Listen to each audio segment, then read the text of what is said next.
Alrighty, hello everybody, I am Viper, or ViperUK, I'll be running Colin McRae Rally 2 for you today. This game released back in 2000, so it's 22 years old this year.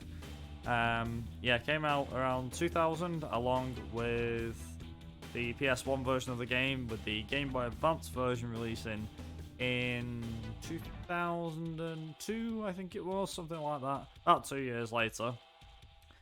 So the category I'm going to be running for you guys today is the Novice Championship with the standard cars. There are 6 cars that we can use. There is the Subaru Impreza, the Toyota Corolla, Mitsubishi Lancer, Ford Focus, Seat Cordoba, which is highlighted here, and the Peugeot 206. Now, I believe, after all was said and done, we got a donation for one of the cars. Unfortunately, we got a donation to put towards the cars, but apparently it's runner's choice. So to keep the sake of going fast, I'm going to use the normal car, which is the Seat Cordoba. This is the fastest car. Main reason it's the fastest is because it's got 315 brake horsepower compared to 300 horsepower. It also slightly weighs a little bit less than the other cars. So we're going to pick the fastest thing to start with. If we're ready on time, I'll get into it and I'll explain a little bit about the game, as well as talk about rally stuff as we go. So if we are ready on time, I will get going. So I presume we're ready, correct? We're ready? Presume so. Alrighty, good stuff. Right, okay, so I'll give you a countdown. 3, 2, 1, go. Okay, so first thing I'm going to mention. Oh, good. The game's already put me into proof. So, as I said, this is Colin McRae Rally, released back in 2000. This is the second game in the Colin McRae Rally franchise. A few things to mention straight away. So, there are 8 rallies in the game that you can do. Depending on the difficulty will depend on what the stages are like. So, for example, we have Novice Championship, which is one we'll be doing today. That is 4 stages per rally. There is the Intermediate Championship, which is 8 stages, with the Super Specials being counted as the 9th stage on certain rallies. And finally, there is the Expert difficulty, which is 10 stages per rally, with rallies that have the Super Special have 11 stages. So, the rallies that we are going to run through are Finland, Greece, France, Sweden, Australia, Kenya, Italy, and finally the UK. We're starting with Finland, and it's already proven my point, the weather. So this is the first in the first game in the Colin McRae Rally, which is now known as the Dirt Series. This is the first game in that series that has a dynamic weather system. So basically what that means is that the runs that you do are completely randomized. So for example, the weather will not be the same each time you reset it. So the best weather RNG, I guess you can call it, is to have dry Finland, dry Italy, and dry UK. You may be wondering why I'm not mentioning any of the other rallies. Well, that's because the weather doesn't really play a part. For example, in Greece, France, Sweden doesn't really matter if it snows or not. Australia and Kenya doesn't rain, it always is dry. Although we've had one occasion where somebody actually got a wet Australia. But yeah, so the weather, as you might imagine, affects the car's handling on the stages. So for the most part, we are going to be doing the stages with the dry tyres, and we'll be racing with those because they are the fastest tyres, even in wet conditions. And obviously what we're going to be doing, as you've already seen, is there's a lot of shortcuts through this game that we're going to be doing. So you may be wondering why, when I said before about the 10 stages, 11 stages, so the rallies that we are going to be keeping an eye out for are Greece, Sweden, Kenya, and the UK. Simply because of the fact that these 4 rallies, so the second rally, the 4th rally, or the halfway point, the 6th rally, and the final rally in the game all have Super Special stages. The other rallies do not. So expect us to be doing only 4 stages in the rest of the rallies, and then getting the other rallies will have 4 stages plus the Super Special stage. So that's how that all works. Super Special stages, by the way, are a head-to-head stage against an AI opponent, usually the guy who's in the second place to you in the rally standings. And yeah, that's pretty much how to explain that one. The other thing to mention is why there is a standard cars category and a bonus cars category. So the standard cars, in my opinion, is what we'll call normal spec. So the standard cars category, in my opinion, is where most of the skill lies, because these are, or I say where most of the skill lies, but this is like where the standard category that anybody can do. So standard cars is where you'll use any of the 6 original cars, as I said earlier on, I listed them. So the Subaru Impreza, Toyota Corolla, Mitsubishi Lancer, Ford Focus, Seat Cordoba, which is this car, and the Peugeot 206. They are the standard cars. Now, the bonus cars category is a little bit different. So bonus cars is basically any car that isn't the 6 original cars is classed as a bonus car. And as such, there are several cars that we can use to beat the game even faster. So one of the many cars that you can unlock in this game is the Peugeot 205 Turbo 16. I believe it's the Evolution 1 that is in this game. That came out in the 1980s and was in the Group B era, which is a golden era of rallying, along with the Group A, or the 90s era of rallying as well. And the Peugeot 205 Turbo 16 has about 420 or 480 horsepower or something. It's the fastest car in the entire game. The other thing to mention as well is that, so you obviously have the Peugeot 205, you also have the Metro 6R4, I believe it is, which is in this game. Again, that's also from the 80s, the Group B era. That is the second fastest car. Third fastest is currently unknown, but it's around, it's like a tight one between this car and the Lancia Delta Integrale. I see we have someone in chat as well mentioned about Group B, and you're absolutely right. Yes, the Group B era of rallying was a golden era because you had the likes of the Audi Quattro, Ford RS200, the Metro 6R4, the Lancia Delta S4. Don't think I mentioned that, have I? Yeah. As well as there was many other cars as well. Citroen entered the BX4, I think it was, which did not do so well. There was the Opel Manta, I believe. I can't remember the actual model of it. The Lancia 037, which was a rear-wheel drive car. And basically these cars were mental. They were in the ranges of 400 to 500 brake horsepower. Each car that entered became more powerful than the last. I believe it was the Audi Quattro entered first, or was in the region of the Group B era first. Then Peugeot was like, right, okay, so Audi has the 4-wheel drive system, which was clearly a lot better than rear-wheel drive and front-wheel drive. It was absolutely mental.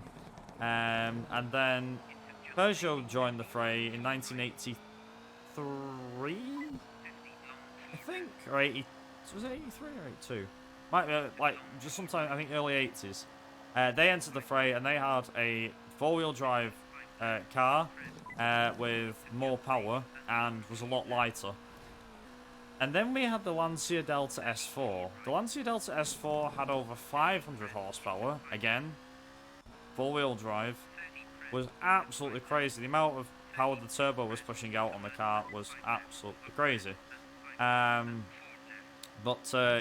the likes of them, that sort of power has not been really matched since in modern rally. But back then it was crazy and was seen as, yeah, we don't really know how far, you just don't know how fast they are these days compared to what they used to be. They're still seen as like the golden age of rallying, even though the cars nowadays, I believe, are much faster. They have like all the hybrid systems and stuff, but again, you know, motorsports evolves and moves on. Also, with that said, Finland is done and dusted, which means we now move on to the next rally, which is Greece. Now, Greece is going to be dry from start to finish. Stage 1 holds a very unique trick, and if I can get it, which should be interesting. Also, despite this game released in 2000, I think people may be familiar with someone named Silent. So Silent is a modder who deals with, he patches games and things like that. Most notably the Grand Theft Auto series. But he patched this game, I think it was back in 2014.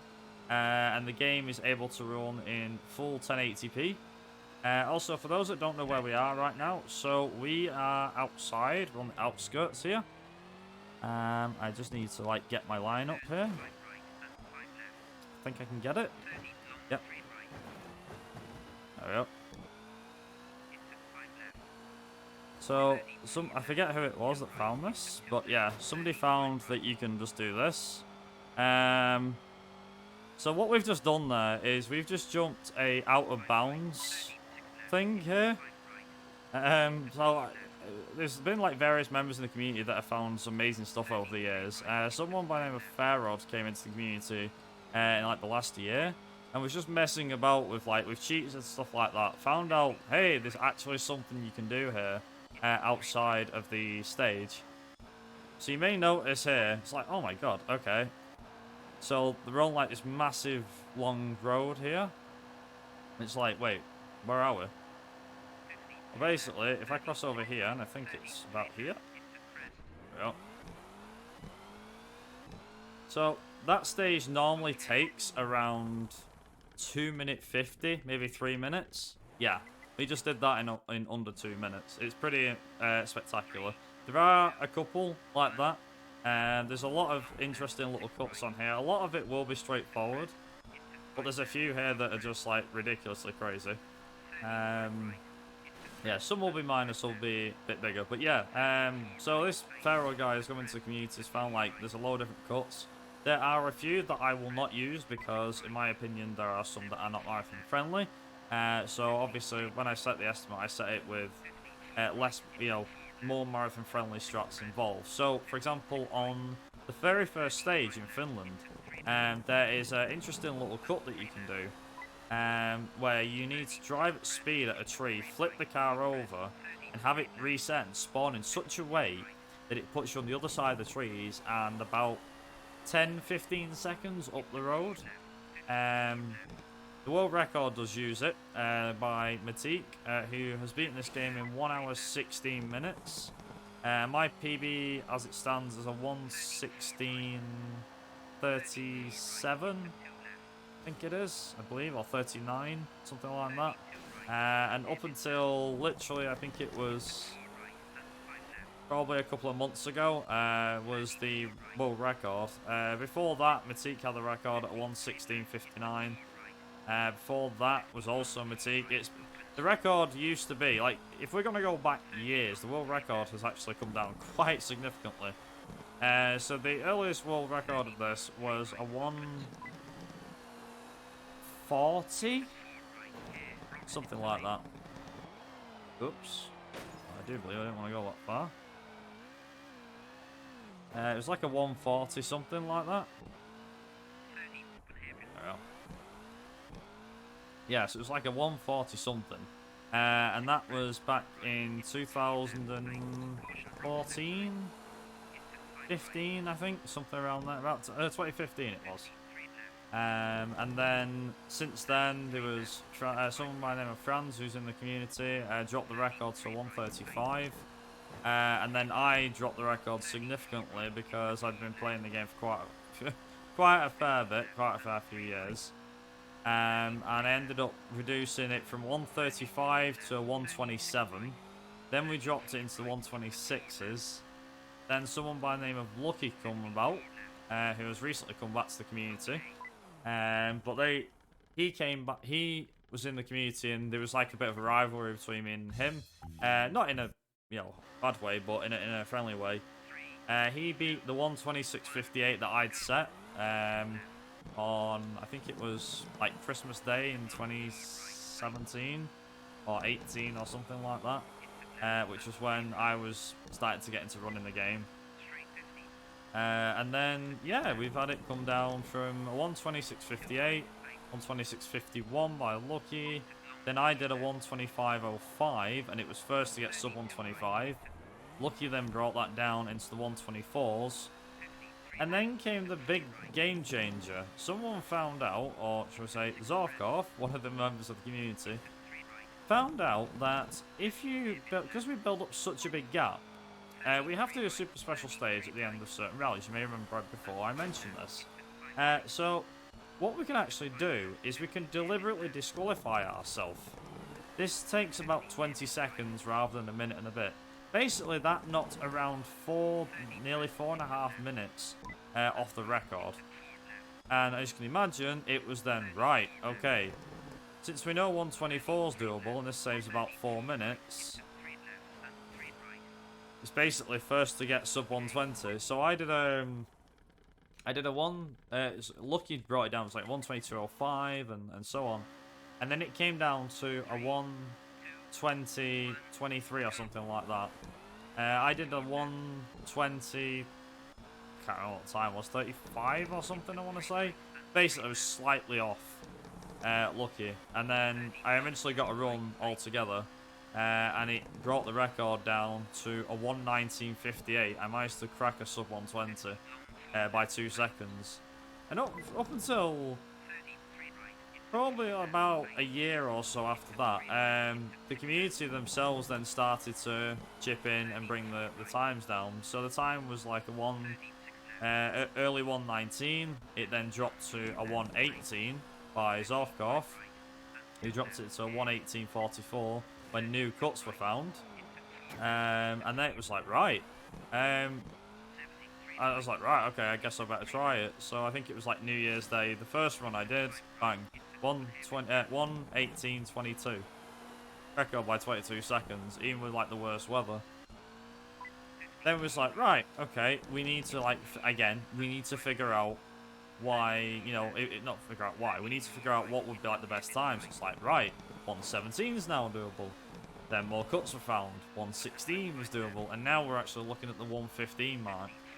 So even though Matisse is a 116.17, he reckons that if you get like really good driving, the best weather, a 115 is doable. And both mine and his like summer best are in the 115s.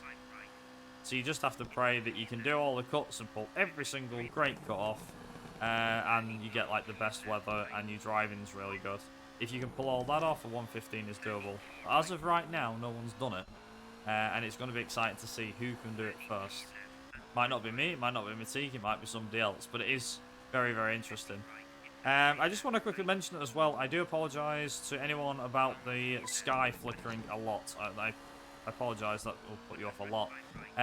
So just to quickly explain that. So when the game was being patched and being run on modern systems, there's something in the direct draw file that the modern systems do not like. So when you install this game on the modern system and put silent patch, the direct draw file doesn't work properly with the sky. Hence the reason why it flashes a lot. One of the members of the community, I forget who it was, but one of the members of the community was like, "Oh, I found out what's causing it, and I've actually fixed it. I fixed the sky." So he uses a direct draw file fix that he's got that you can download off the speedrun.com page for this game, and it fixes it. Only problem is for me, whilst it may fix the problem, it also doesn't allow me to capture the game, which is very, very odd. Don't know why, but yeah, there you go. So this is the super special stage thing I was on about, by the way. And whilst we're on the subject of the super special stage, so we're going to retire from this. All we do is just drive into oncoming car, and either he'll tap me or the game will automatically, there we go, the game will automatically do that. You know, like that. I'm gonna go with my old setup because I haven't done it for a while. You don't really notice the sky as much in France. Also, France has tarmac physics, so yeah. I'm gonna use the short gearbox here because I like the old school gearbox. So the fastest gearbox for this is the normal gearbox for all this, but I've shortened the gearbox because there's a lot of corners and we need the acceleration. A bit less than the top speed, but The normal gearbox is quicker. You can go about a second or two faster on some stages with the normal gearbox. But it's more down to who can handle the car the best. There's also one other thing to mention as well, whilst we're going on about the game and the silent and everything. So, with this game being as old as it is, like I said, it runs fine on modern systems and everything like that. There are several interesting, weird problems with this game, though. So, depending on the graphics card, or just depending on your system, will depend on if the game wants to look correctly. So you're like, what do you mean, look correctly? So as you can see right now, for example, you can see the top right corner, you can see that like that transparent box. You can see the green box and everything like that. You can see the boxes around where the text is. On certain graphics cards and certain people's machines, runners' machines, this may not show up. We have no idea what causes it or why. And two people with the same or a very similar spec, like same motherboard or very same motherboard and stuff like that, RAM and everything, seems to have different problems. So some people can run it just fine, other people can't, and we have no idea why. Which makes this, it doesn't make this game a pain in the ass to run for anyone wondering, oh, is it going to be a pain to install it? It doesn't. It really doesn't. So yeah, just before anyone thinks that, it's fine. So France doesn't have like too many cuts or anything like that. There is a huge cut that was found for France Stage 2, which if pulled off can save around a minute. However, no one can do it because of the fact that it is very, very risky, especially pulling off in a run when you're constantly on the pace. So yeah, just be aware of that. Is there anything else I haven't mentioned yet? Probably not. I think I mentioned just about everything. There is like a few cuts that we do during this game that are very significant. And as well, it's probably just worth mentioning. So out of the original Colin McRae Rally series, that's Colin McRae Rally 1 through to 2005, this one is actually the most interesting speedrun to do, in my opinion. Now I always think, personally, start with the first game and work your way up. But the first game is literally about driving skill and everything like that. Like, for example, there's no out of bounds or anything like that, apart from on one stage in the intermediate and the expert championships. That's it. The rest is literally just, you know, go from point A to point B and fastest time wins. The second game, as I said, it's got these huge shortcuts and things like that, because the game, for some reason, doesn't equivalent to all this. But it also doesn't really mind either. Like, yeah, you can just cut this corner and you can just do this and this. It's quite funny. Yeah, it's one of them games. It's very odd. Also, as well, whilst we're on the topic of the Colin McRae Rally series, so you remember how I mentioned the retirement thing that we do, and it saved like 4 minutes? Yeah, turns out the same thing can be done in later games. So in Colin McRae Rally 3, 04, and 2005, you can actually use them on rallies if you're far enough ahead. If there's a big enough gap, you can actually use it to still win. Now again, this all depends on driving. You're not just going to get it first time. Would definitely recommend that if you're ever considering doing a run of this, is to obviously do a run, but don't bother with like shortcuts or anything like that. Just do the stages first. Get quick on the stages first. And then once you've done that, then start to implement a few shortcuts and things like that. Once you start getting confident in introducing a few shortcuts, maybe have another crack at another run. And then after a certain point, you can turn around and go, right, okay, well, I will start here and I will do this, this, and this. Do these shortcuts. When you want to do the out of bounds, definitely keep just restarting over and over and over and start to get where the cuts are, you know, like for example where certain parts of shortcuts are. For example, I have like certain parts where I look to line my car up so that I know where the out of bounds will activate. For example, in Greece, that window isn't very tiny, but it's not huge. If you go too much to the left or to the right, then the game will instantly respawn you. And if you're unfortunate, you can actually flip the car over, which means you'd have to restart the stage anyway. It's definitely not worth trying to do like the out of bounds, things like that.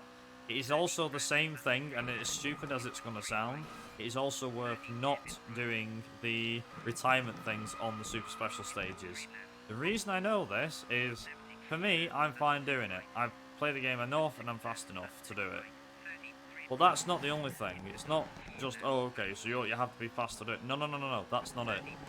It's because of the fact that with this game, it requires you to be about 2 and a bit minutes in front. If you're 2 and a bit minutes in front and you're fast enough, you can actually use the super special stage retirement things to save a lot of time. But for first runners and for quite a while, I'd recommend against that. Do not do that.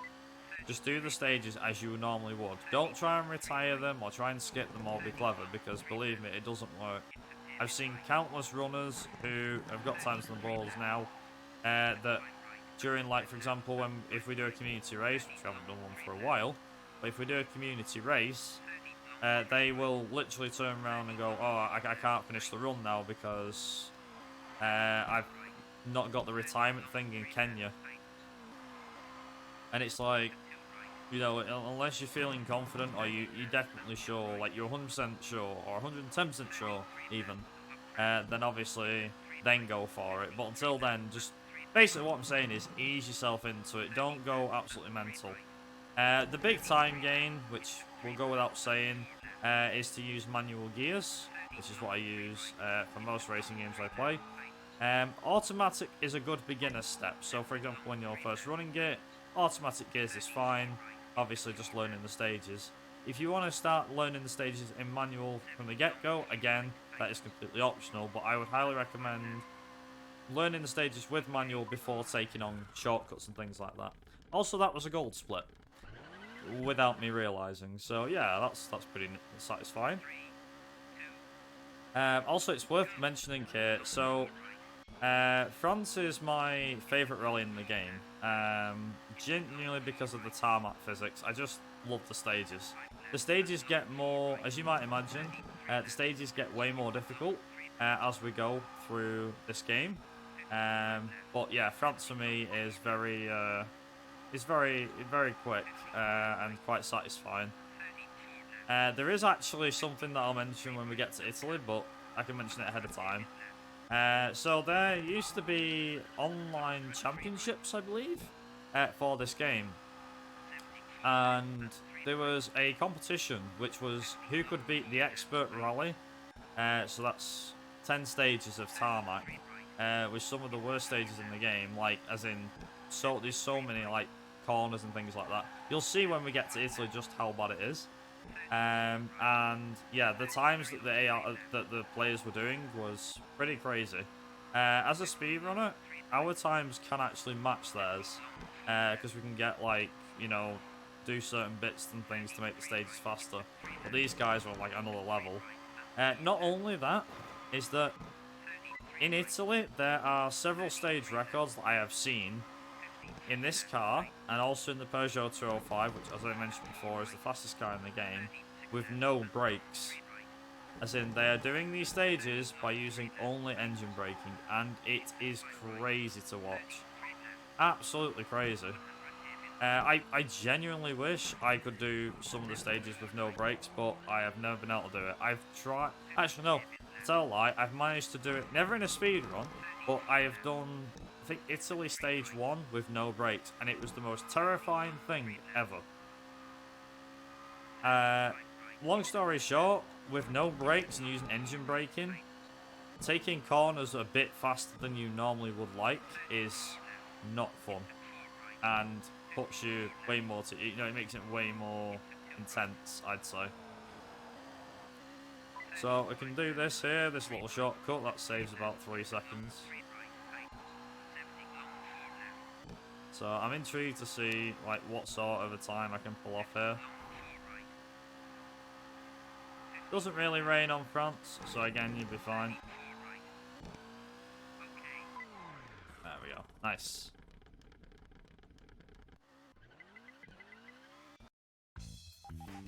So with that, we are now on to Sweden. And lo and behold, it's sunny. Now, it doesn't really matter here if, for example, it snows. So, you know how I mentioned about the weather being guaranteed and things like that? Obviously, best weather to have for Sweden is sun. But if you have snow, in my opinion, it makes no difference. So, there you go. It's also worth mentioning as well. So, I did mention a few things about like cars and things like that in this game, like bonus cars. So, a few of the cars that you can win in this game include the Lancia Stratos, the Mini Cooper, the Ford Sierra Cosworth, like I said, the Metro 6R4, the Peugeot 205 T16, the Ford Escort Mark 1, the Lancia Delta Integrale along with its alternate liveries, the Mitsubishi Lancer Road car along with alternate liveries for the car, and the Ford Focus alternate livery cars as well. There is one car in this game that is only accessible via a cheat code. It's not illegal to use it if you use it in a run, but obviously if you did use it, it would be the bonus cars run. So the what is it called? We end up having a couple of cars and things that are in this game where obviously they're all different specs and things like that. The bonus car I was on about was Colin McRae's Ford Focus from 1999. Livery and everything. The car's got a rear spoiler, which is not on the Ford Focus normally, and is a slightly bit faster. It's also worth noting as well, the cars, the 6 standard cars, they're actually from slightly different years. For example, the Seat Cordoba that you can see me driving here. Don't know who it is that's driving it, but it was from 1999. The Subaru Impreza is from 2000 or 99, depending on which version you play. We'll get to that in a minute. The Toyota Corolla is from 1998. We also have a few other cars as well. The Mitsubishi Lancer is from 99. Ford Focus is supposedly from 2000. And the Peugeot 206 is Francois Delacour's. Sorry, Gilles Panizzi, who drove it alongside Francois Delacour, who also drove it. And that was in 1999. More specifically, the car in question is actually is from the Tour de Corse rally, so there you go. Also another gold split, hooray! Nice. So yeah, the cars are all interesting different specs and things like that. It's actually quite fun as well with the Mini Cooper, because the Mini Cooper is that small, it fits through very small gaps, and yeah, good stuff. So, this stage contains the ice skip, which I'm going to try and focus on getting if I can. In the meantime, I just need to quickly mention about the versions. So, as I said before, this game released on PC, PlayStation 1, and Game Boy Advance. Obviously, I'm going to skip the Game Boy Advance version here, because it came out 2 years later, and it was a completely different game. Still raced, and it still had the rally stages and everything. But this game had 2 versions, version 1.0 and version 1.1. Now, I forget how you can tell the PS1 versions apart, but the PC version looks the same. We don't know which one's which. So when we had, hopefully the car turns over. Nice. Come on. There we go. Nice. It flipped me over. Took a while, but it flipped me over. Also, yes, this is the ice skip. The reason why it's called the ice skip is because by flipping the cars over in certain places, you can actually skip all this ice section. Believe it or not. Like that. Now we're here. And we're also going to skip here too. There we go. Skip this as well. I was smashing the front right corner of this car for some reason. There we go. There we go. So that actually saves, that ice skip saves about 30 seconds over the normal stage, just by flipping the car in them 2 spots. The ice skip's actually gone over a few iterations, but They're like the quickest ways you can do it. There is actually a beginner's way of doing it, which is just following the outskirts of the stage, and you can actually still end up right near the start as well. Not right near the start, sorry, right near the end of the ice thing. But if you drive on the tops and you're very careful, won't recommend it because it's very, very slow. But if you want to do it as a beginner, you can do. What else do I need to mention? Yes, sorry, the versions. So, as I was mentioning, we had a version 1.0 and 1.1. How you can tell them apart? In 1.0, the car that you could drive, the Subaru Impreza is the car that made the difference. So, in version 1.0, the car was the typical 555 livery that Colin McRae drove. You could tell it was the 555 livery. It had all the yellow stripes and the Subaru livery and all the rest of it. And that was the original version, in my opinion, the better Subaru copy. Whereas in version 1.1, they replaced the car, made it different, and changed the livery. Now, in the PS1 version, the car's the same, but the livery's different, whereas in the PC version, the livery and the car were different. Now, for those wondering, what about the performance? The performance of both cars was the same, so it doesn't make a difference which version you have. However, as you might imagine, car skins and modding and things like that of game files is not allowed. It's illegal. But if for whatever reason you were to do a run or a stage time and you were using the Subaru and you used the version 1.0 skin, that would be allowed because that was technically part of the original game. The files, you can actually, on PC it's easy, you can just mod the game files, you can easily just rotate it. Dead easy, like that, you know, just like that, easily modify the game files. But on PS1, it would be a bit different. You'd either have to find the original copy of the game, or if you were playing on emulator, you'd have to download the version 1.0 version, sorry, to play them. Now I do believe the PS1 version actually had a difference, which was that analog support was added in version 1.1 compared to the original version, which only allowed D-pad. Now, here's an interesting one as well with driving. So most people that run this game are playing on keyboard or a controller, as far as I know. Those that play on a controller have different setups. Mine is actually using a 360 controller, and it's using the A, B, X, and Y buttons as the face button. Well, using the face buttons as like what it would be on the PS1. So X, square, circle, and triangle. The shoulder buttons are the L1 and R1 buttons, which are my gear up, gear down. And the D-pad on the 360 is what I'm using to steer. Because believe it or not, if you use analog control, I'm just going to try and get this. If you end up using analog control, then it ends up going a bit differently. Do it, game, that'd be nice. Wait, come on, get it? There we go. Took a bit longer than expected, but yes, this is another skip we can do. Didn't get it straight away, but this is fine. We should be okay. There we are. There we are. This isn't the only one, by the way. So that's actually one that was found. I think Zorfkor found that. I had a bit of trouble with that one the other day as well, but it's not too bad. Didn't lose too much time. And then also we're going to do another one here. So I'm going to go up this bank here. And this is actually where I'm going to go into bonnet cam. I'm going to grind around the outside here. I'm going to keep as close to this wall as I can. Like this. And I'm going to do that. Oh yeah, these games have a cockpit view, by the way, with actual working pits too, as you can see. So they have like working gloves and all the rest of it, working steering wheel, working speedometer. So yeah, it's pretty cool, isn't it?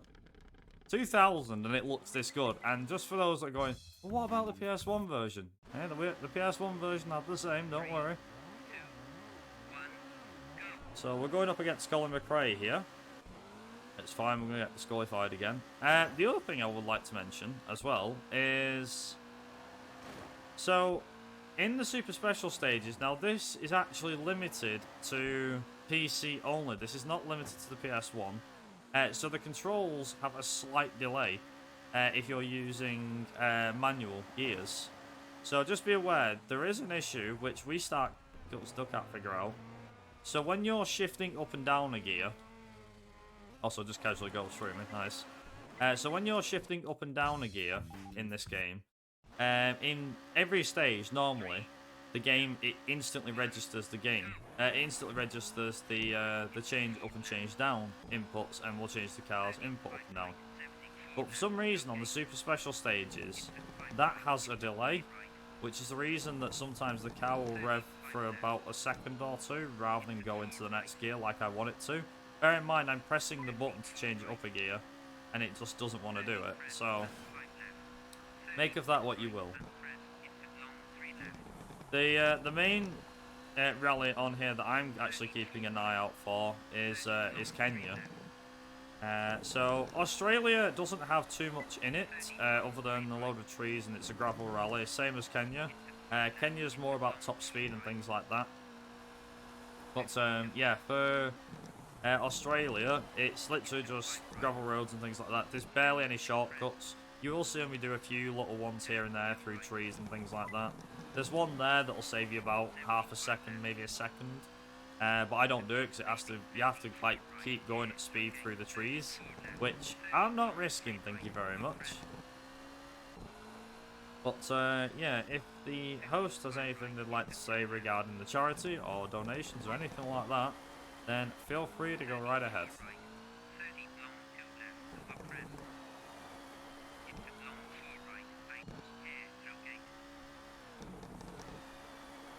Because I'm all ears.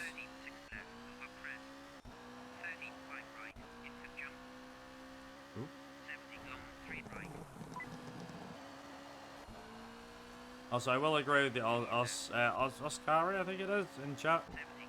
Yes, this game does look great, doesn't it? For a game released in 2000, was pretty neat.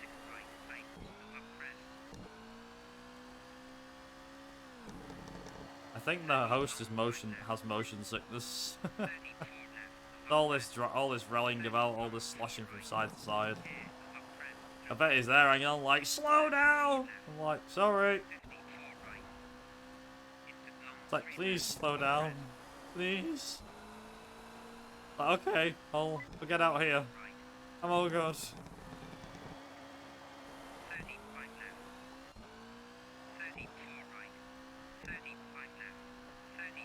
I actually got a fun little story to tell about, a little mini story to tell about rallying. I don't know if anyone would like to hear it, but it's only a mini one. Presume any story's a good one, right? Again, it's a mini story. It'll take me like 5 minutes to tell it.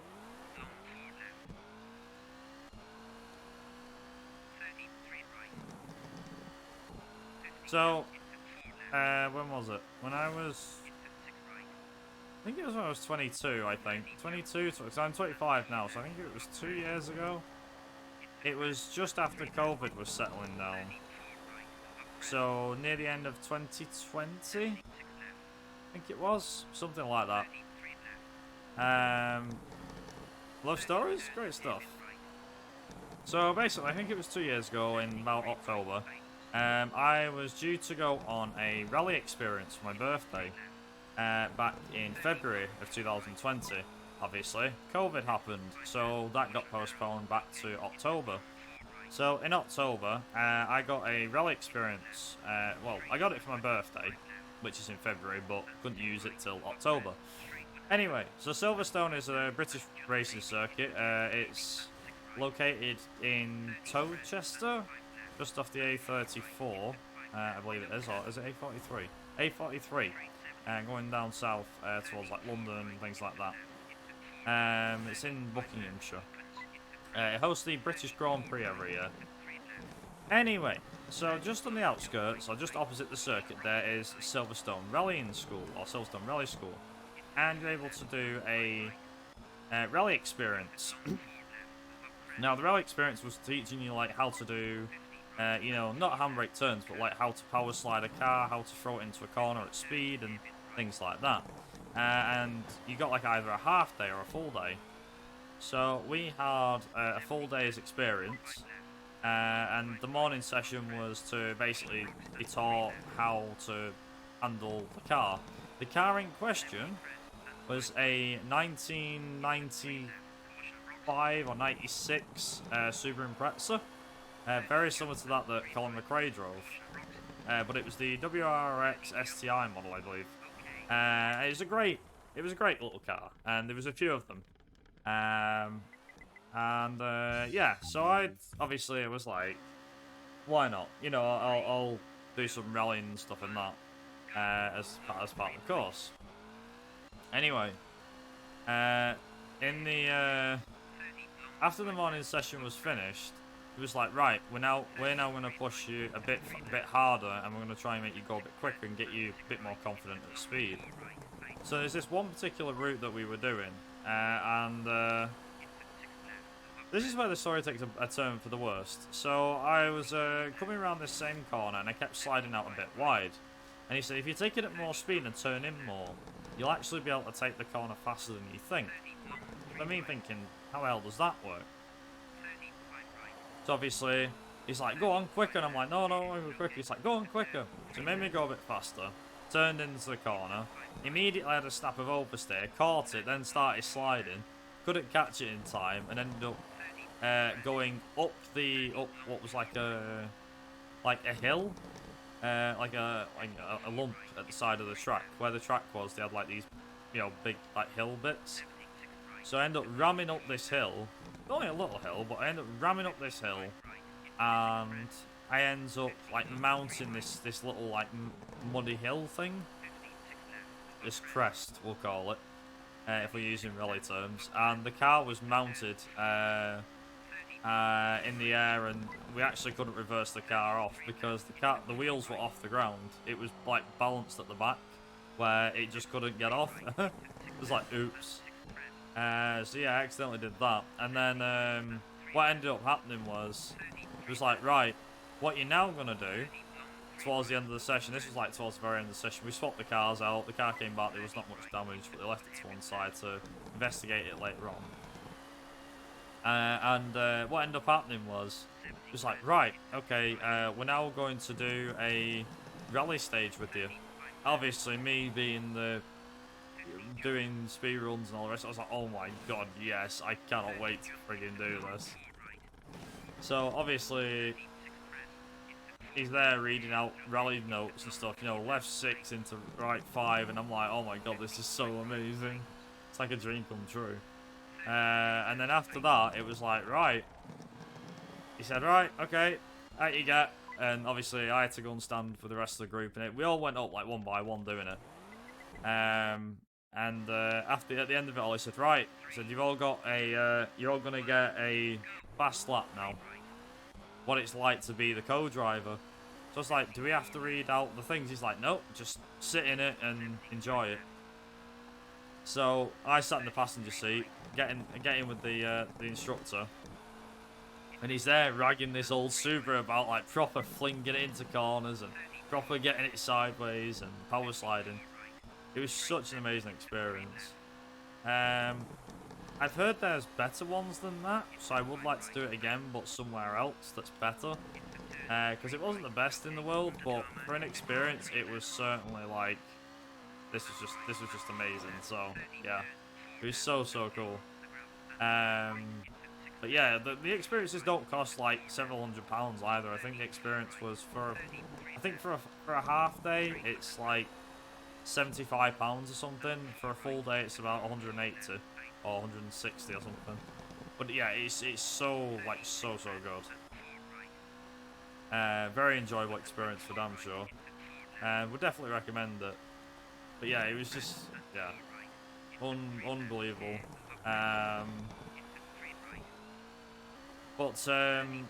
Yeah, like with rallying, it's been a weird situation with me. So I don't actually watch the World Rally Championship. I never really have. There's something that fascinates me though about the format. They get from point A to point B with listening to, oh god, interesting directions. You know, that sort of thing. It was just, there's just something about it. Like, it's a unique challenge. And the McRae rally games for me as well offer that level of challenge from a racing game that others don't. So I obviously go for racing games primarily. You know, primarily go for. And I always think, yeah, well, you know, I could primarily go for that, but I don't know, sometimes I just choose not to. But yeah, that's kind of like my story, I guess.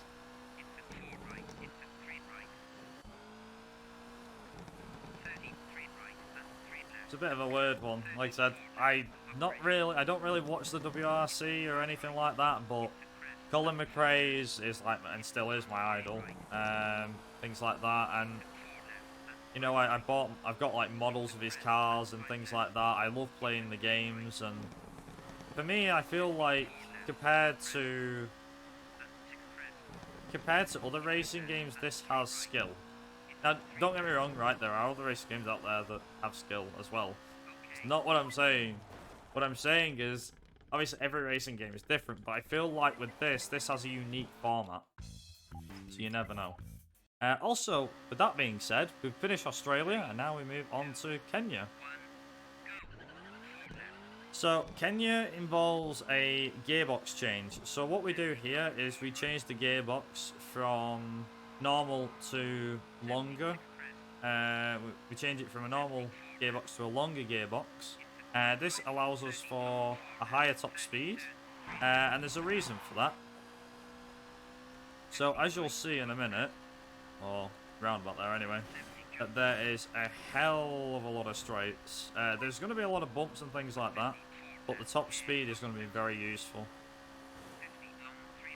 Also, it's worth mentioning, because of the amount of power that this car has compared to the other cars, the next fastest car, which I think is a mix between the Peugeot 206 and the Subaru Impreza, is 2 seconds faster than them cars.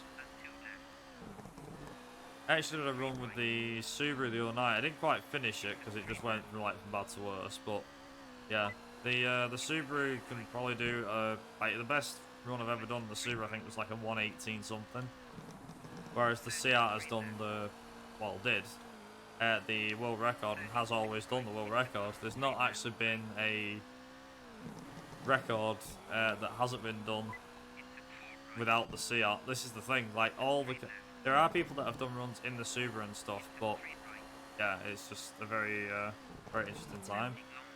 Also, so we are gonna go across here like this, and this is gonna allow us to gain a load of time on the AI. Remember what I said before about, you know, having, as I said before, you've got to have that like huge gap. So this is actually crucial that I go as fast as I can in these stages, because unfortunately if I don't, then I'm in trouble. But yeah, there you go. This one, by the way, is pretty straightforward.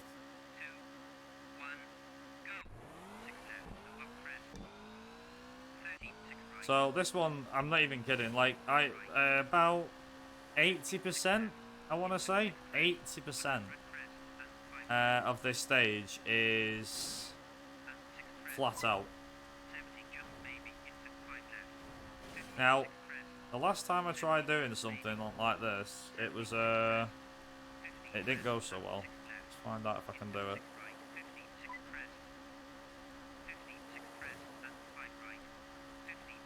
Keeping the car in check. I'm keeping the car in check. There we go.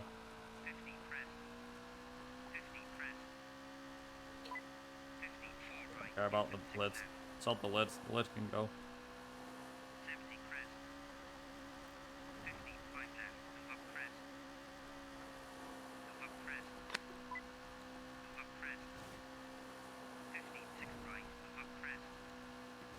This is one arm, by the way.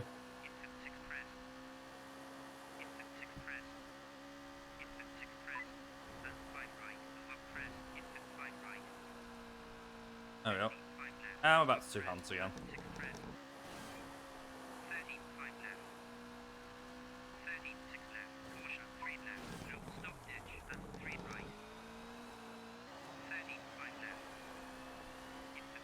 There we go.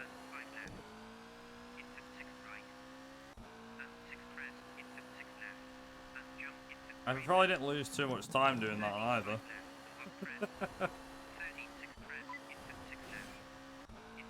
So usually with this stage, we want to do like a sub 2 minute stage.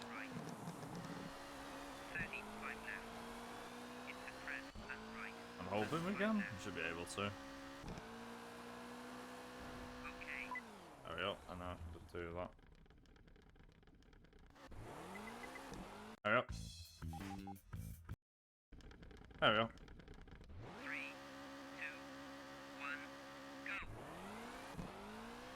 So we actually did, believe it or not, I actually challenged myself to see if I could do it. So I have done, I've done various runs of this game, challenge-wise. So we did I did a run with an actual steering wheel, which was amazing. Yeah, so we did a run with the steering wheel, which was really, really fun. And we also did a run with the Mini Cooper. That's like one of the slower cars in the game. Not the slowest, but has not a lot of power. So we did that on the expert difficulty with the steering wheel. And I actually beat the game with the steering wheel, expert difficulty, which took like 3.5 hours, with the Mini Cooper. And it's like awesome. Just like awesome. It was so, so good. Also, another gold split. Sweet, let's keep them coming. Yeah, the one that I recently did, which I'm very proud of doing, because I didn't think I could actually pull it off, is I did an entire run of the Novice Championship. I've yet to take on Intermediate and Expert, because God help me. But basically, I did an entire run of the Novice Championship using one hand only. So, basically, I had one hand on the controller, my left hand was off the control the entire time, or on my knee. And I could not control the car without my second hand normally. I was like, you know what, I'm going to try. Anyway, stretching my hand across the controller, I managed to pull it off, and I was like, wow, I'm quite impressed. Even better than that, I still managed to pull off some of the shortcuts with one hand. It's like, okay, now we're getting somewhere. Also, I see we have beat our donation goal. Congratulations. I just want to say as well to the host, I forget who it is, but if you want to read the donation now, if there's anything you want to read out, now would be a great time.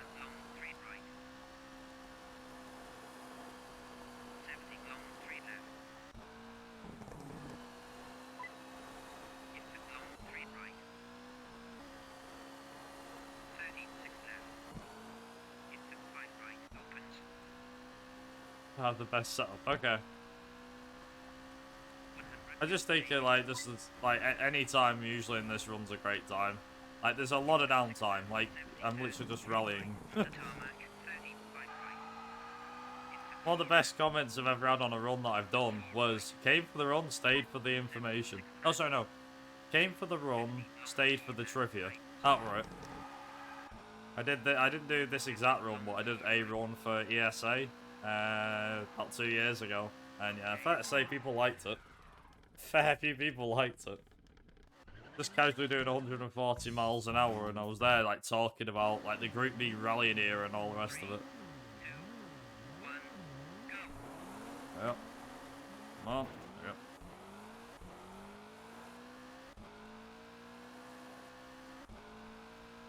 Also, again, another car. Another super special stage. You know what that means, don't you?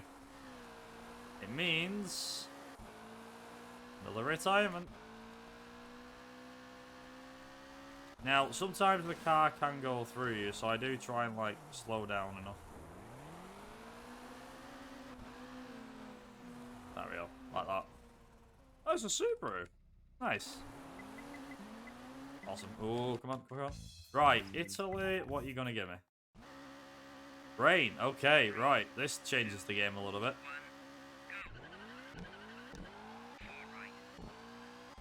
So, I'm going to try my best. So, we already had a wet Finland to start.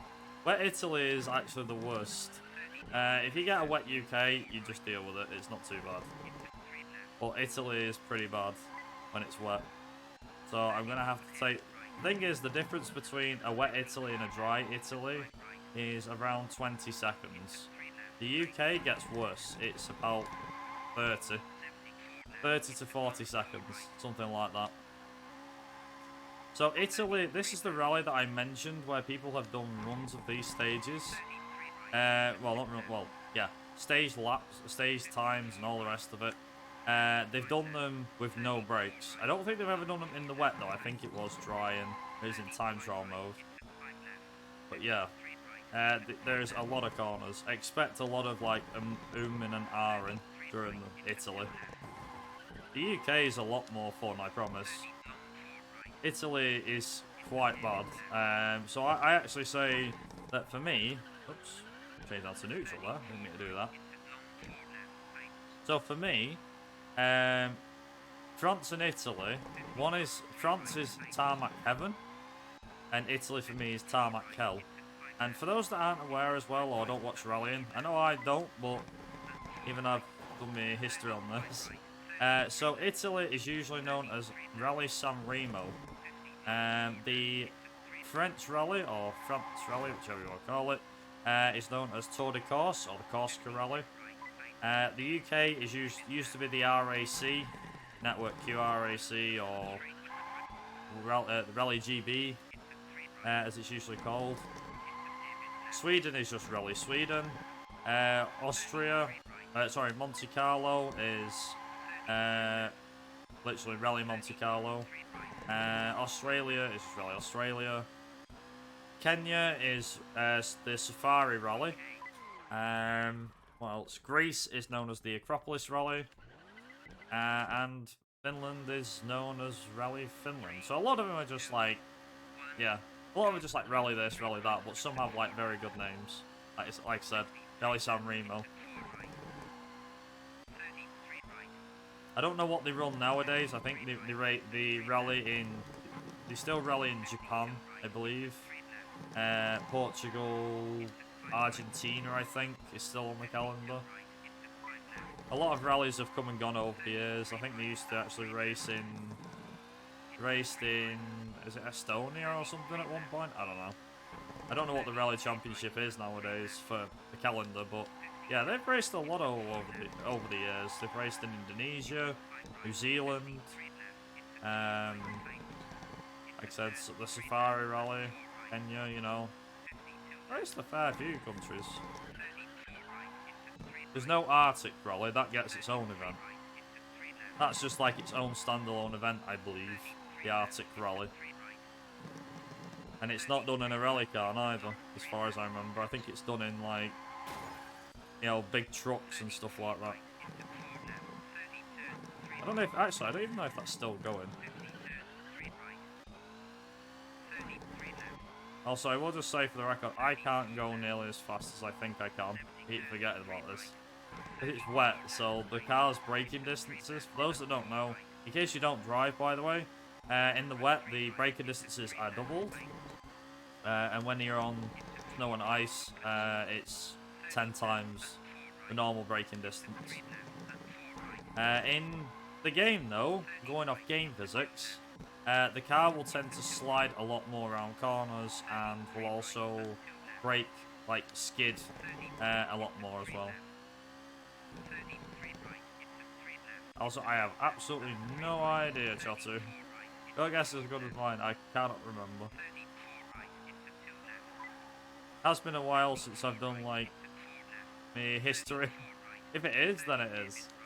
I'm sure it's just Rally Finland though. Or the Finnish rally. As they say, to finish a rally, first you must finish. In Finland, that goes natively and literally. Maybe wondering why natively. First you must finish.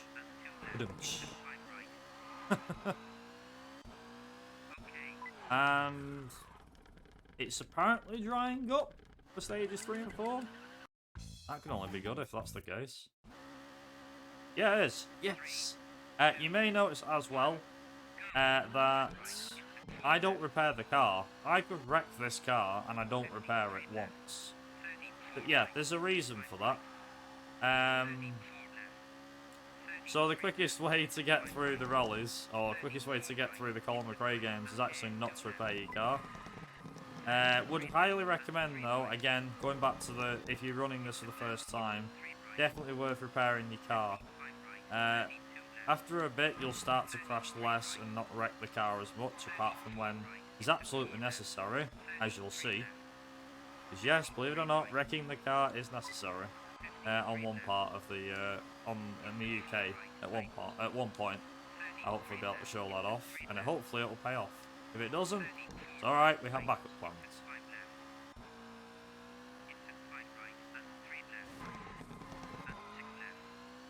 Also, we are going to just do a quick shortcut, so I'm going to quickly go up here.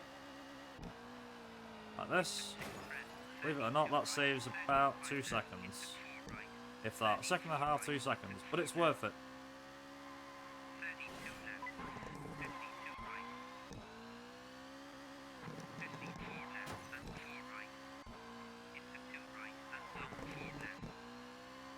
You can see how ruthless this game is. Also, them, do not be fooled. Them hills are a killer.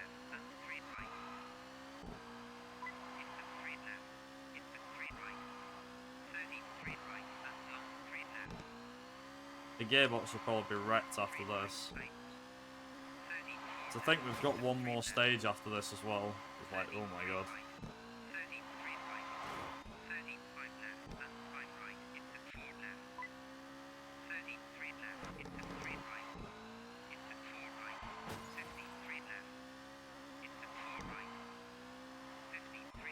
Also, I've been doing a bit of modifying recently with the game files. Not this one. The game's not modified for this run. But yeah, so I did a bit of modifying. So it turns out you can actually put some of the, or a majority of the Colin McRae Rally 1 voice lines, voice files into this game, and it works in actually a weird way. So you hear like a CMR1. Colin McRae Rally 1 line, like part of the co-driver notes, and then you'd be like, hang on a minute, that's not like all the way. It's like, no, because some of the lines it's different. So the game actually reads like to right. The way it says to right, it's 2 different voice lines, one that says to and one that says right. So you can imagine going to right. You know, it's very odd, but it's funny. It can be. So this has a few little shortcuts and things like that. You'll see us cut some grass and all the rest of it.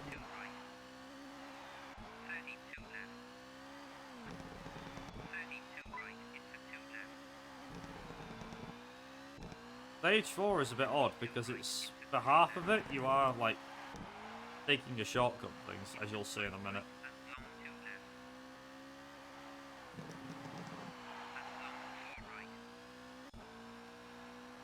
And we're going to climb this hill, like this.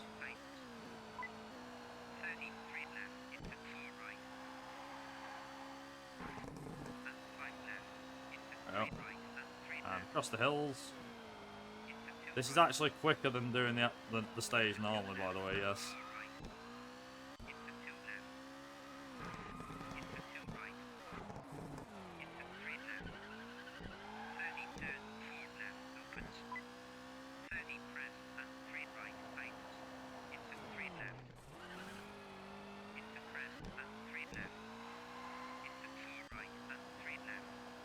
Make sure I get this right. Up through here. There's also a mini cut you can do here, but I don't really do it. No point doing it.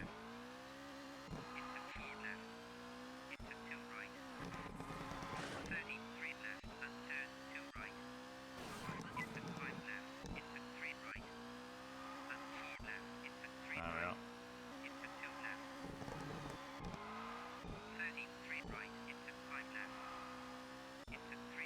Shorter gearbox works better on these stages, as you might have guessed.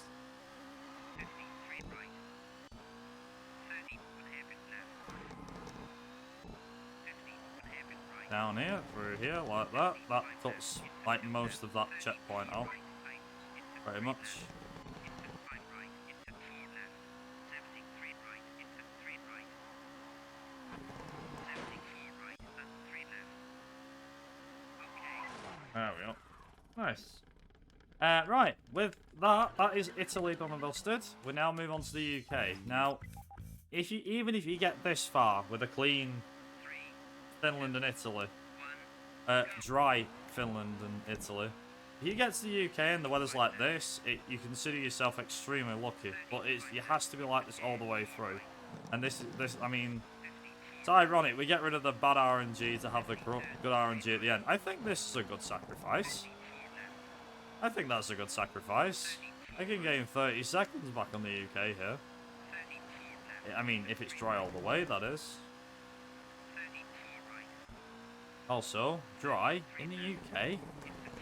What is this? What is this mysterious ray of light that is shining upon England? Like I said, the time difference in between all the stages is around 30 seconds, believe it or not.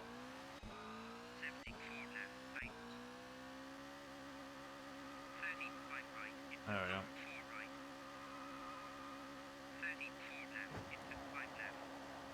Always makes me flinch. And over the rainbow. Oh god.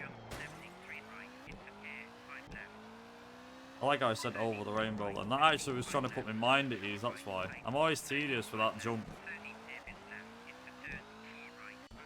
If you think this is actually,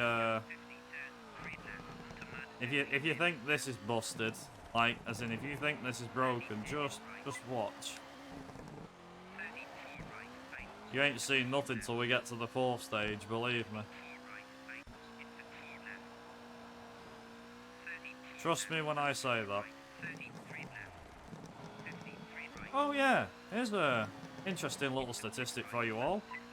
So UK Stage 3, when we get to it, is actually a stage that has been reused in multiple Colin McRae rally games. It is not the only one, however, there have been multiple. But yeah, did you know that that was the case? Bet you didn't. It's still dry, that's really, really good. Although this stage is short, so I'm like, Yeah, so in the later Colin McRae rally games, they actually reused some of the exact same stages. But added like a few bits onto them. Like, for example, there's a stage from France that is reused in Colin McRae Rally 3, which has had like an extra half. Like, it starts about half a kilometre into the. Oh, well. About 30 seconds into the stage. So you'd be about 20-30 seconds into the stage on Colin McRae Rally 2, but that's where the start-finish line is. And as a result, they extend it by 20-30 seconds at the end of the stage where you normally finish the stage in Colin McRae Rally 2. Some of the stages, like I said, are in reverse as well, but they are the same stage, just backwards. You may have noticed that already in some of these stages, because some are backwards already. Like, for example, UK Stage 4 is the same as UK Stage 1. It's just reversed. Not all are like that, however, just some. In the Intermediate and Expert, it becomes way more apparent, though. I'll just say that much.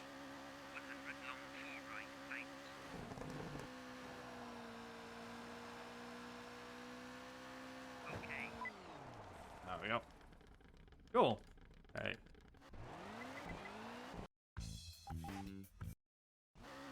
Oh, it's going to start raining. Oh.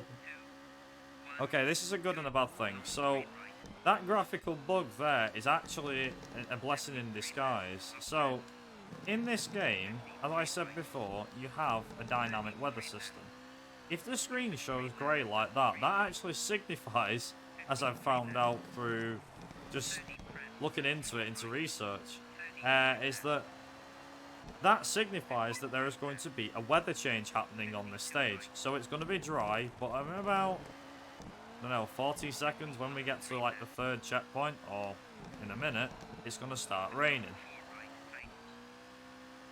It's weird because some people can't see it, other people can. And for me, I actually can see when this is going to start changing weather. As you can see, it's just started raining now.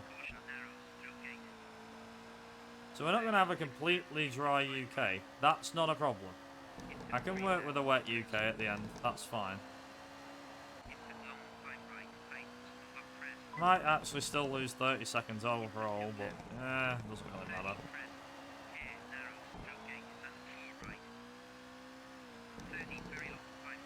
There was actually weather conditions in the first Colin McRae rally game. Same with like V-Rally and V-Rally 2, but the thing is that's what I will call static weather. So for example, it doesn't matter how many times you do, like, for example, I'll take UK Stage 5. Sorry, not the UK Stage 5, sorry. New Zealand. New Zealand Stage 5 is one of the first wet state. Sorry, hang on a minute. My bad. Sorry, New Zealand Stage 3 is a wet stage, and every time you do the stage, it's always going to be wet. No matter what, it's always going to be wet. Whereas on this game, that stage might be dry sometimes in the championship, or it might be wet. In time trial mode, you can actually select dry weather, so you can get the best weather in time trial mode. Obviously, that makes sense. There's also a funny little glitch. I haven't mentioned this for a while.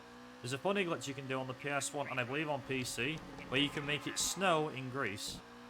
Because you can, if you select, I think it's, if you select two weather settings at the same time, and then back out of it, or hover over it, or, select it for a stage in Sweden, then back out of it dead quick, go into Greece, and select the invisible option for the weather, you can actually have it snowing in Greece. It's very bizarre, but it's very funny to see. Doesn't actually happen in the game though, unfortunately. So that is stage 3 done. Next comes the most busted stage in the game. Now I will say for the matter that this stage won't be as quick as it could be, because it's wet. But yeah, there are plenty of ways to get outside the stage in this one. We didn't realise. But there are plenty of ways to get outside the stage.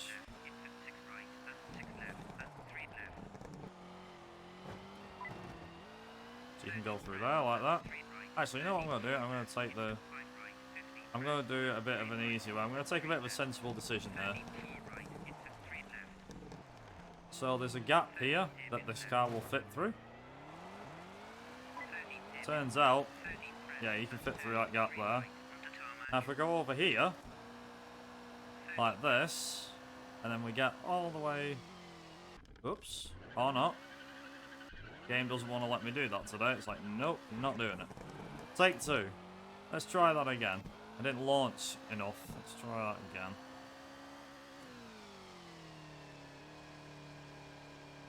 So you have to keep going for a while, and eventually, there you go, you get the wrong way thing appear, and it's like, oh, what does that do? So now, if I go over here, I am now at the end of this stage. Ta-da! Done. Not kidding. If that went well first time, it would have been less than a minute. Just like that, we've done the stage. Yeah, so that's like the most busted stage in the game. Time will be coming up very, very shortly, by the way. So time is when the camera changes. So the camera will change, and that will be when time is. So just keep a hand over the timer. I'll try and shout time when it happens. But, yeah.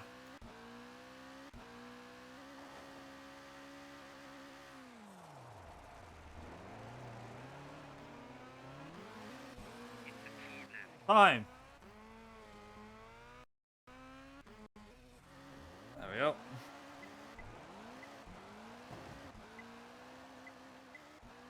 And with that, we have won the championship. Now, before I hand this over, you'll see here, we can change the camera view like this. So, how this one works. How does this work? So, we found this out. It took a while, but we eventually figured it out. So I thought that, seeing this and everything like that, I thought The reason why the cameras broke. So right, okay. So let me explain. What's supposed to happen is you saw the what's it called? You saw the house, right? You saw that, yes? Right. So normally there is a cutscene, and it plays and it shows your car going flying across the screen and then parks up in front of the house, and then the fireworks go off with the car in front of it. However, unfortunately, and we didn't know this, it took like 20 odd years for me to figure this out. If you play with manual gears, this happens. So basically, the game is supposed to automatically drive the car, and because it's stuck in gear, it immediately reverts to reverse gear, and reverses backwards, and eventually it reverses out of bounds. Hence the reason why the screen goes black and then the car starts going forward. The car goes forward, it stops, it runs to a specific script, I think, and it stops there, and the car is miles away from the house, but the fireworks go off. You can see the fireworks. Now, the way that this works is there's a button for during the replays where you can click the camera button, and if you click the camera button, you can see the different version. But normally what would happen is that the fireworks will be happening off screen. You won't see that. You'd see the house, but you won't see the fireworks because it'd be looking at that bridge to the right on the right hand side with the flag and everything. If you play with automatic gears, the cutscene plays as normal. I thought this was something to do with the version of the game you're playing, but it turns out it depends on the gearbox, and it's something that Codemasters didn't fix. It's something they probably didn't even know about. But yeah, if you play with automatic gears, you'll be able to see the actual final cutscene. If you play with manual, you get the broken cutscene. I don't know. But on that note, I'm gonna wrap this run up here. Thank you very much to Runs to Rescue for having me. I was actually supposed to do a run of a game last year when this event ran, and became